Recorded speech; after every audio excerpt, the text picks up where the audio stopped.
গ্রাহকের অজান্তেই তাদের অ্যাকাউন্ট থেকে অর্থ অন্য অ্যাকাউন্টে চলে গেছে। ব্র্যাক ব্যাংকের কিছু আমানতকারী এই অভিযোগ তুলেছেন। ব্যাংক কর্তৃপক্ষ বলছে, কেন্দ্রীয় ব্যাংকের নির্দেশে তারা বিষয়টি তদন্ত করেছেন।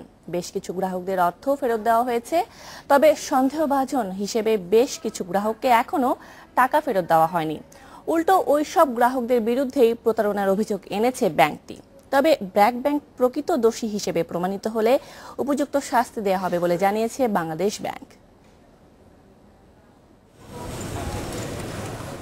অনলাইন ব্যাংকিংয়ে টাকা লেনদেনের ক্ষেত্রে ঝুঁকিতে পড়েছে ব্র্যাক ব্যাংকের গ্রাহকরা। এমনকি ব্যাংকটির বিরুদ্ধে প্রতারণার অভিযোগও এনেছে তারা। গত বছর ব্যাংকটির অন্তত ৩০টি অ্যাকাউন্ট থেকে প্রায় ১৯ লাখ টাকা সরিয়ে নেওয়া হয়। বাংলাদেশ ব্যাংকের পরিদর্শনেও ব্যাংকটির ইন্টারনেট ব্যাংকিংয়ে নিরাপত্তা ত্রুটি ধরা পড়ে। অভিযোগ ওঠার পর ব্যাংকটি বেশ কিছু গ্রাহকের টাকা ফেরত দিলেও অনেকেরই অভিযোগ তারা তাদের টাকা ফেরত পায়নি।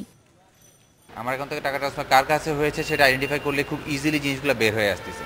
আমার টোটাল অ্যামাউন্ট হচ্ছে ১,১৫,০০০, সেখানে ওরা ৫০,০০০ দিয়ে বলে যে আমার কমপ্লেনটা উইথড্র করে নিতে। আমাদের যখন ব্র্যাক ব্যাংকের কাছে কোনো লোন নিয়ে থাকি, আমাদের কবর থেকে লোক উঠাই নিয়ে এসেও তারা লোন শোধ করে নেয়। আমাদের টাকা জমা রাখতেছি, সেই টাকা হারাই যাচ্ছে, ব্র্যাক ব্যাংক সেটা দিচ্ছে না। এ ব্যাপারে ব্র্যাক ব্যাংকের এমডি জানালেন, অনলাইন ব্যাংকিংয়ে এ ধরনের সমস্যা হতেই পারে। উল্টো ব্যাংকের সাথে প্রতারণা হয়েছে বলেও অভিযোগ করেন তিনি।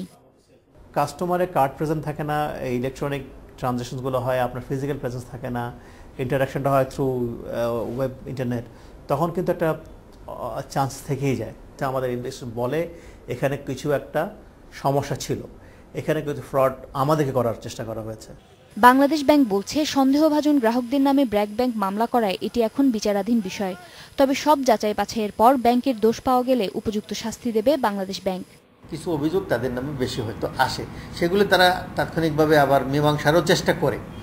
তো সেই ক্ষেত্রে বাংলাদেশ ব্যাংক যদি তারা ব্যাংকের প্রকৃত দোষ যদি দেখতে পায়, তাহলে শাস্তির ব্যবস্থা তারা অবশ্যই বাংলাদেশ ব্যাংক করে। অনলাইন ব্যাংকিংয়ের জনপ্রিয়তা ধরে রাখতে সবার আগে দক্ষতা ও পর্যাপ্ত নিরাপত্তা নিশ্চিত করার দাবি গ্রাহকদের। উম্মুন নাহার আজমি, ইন্ডিপেন্ডেন্ট নিউজ, ঢাকা।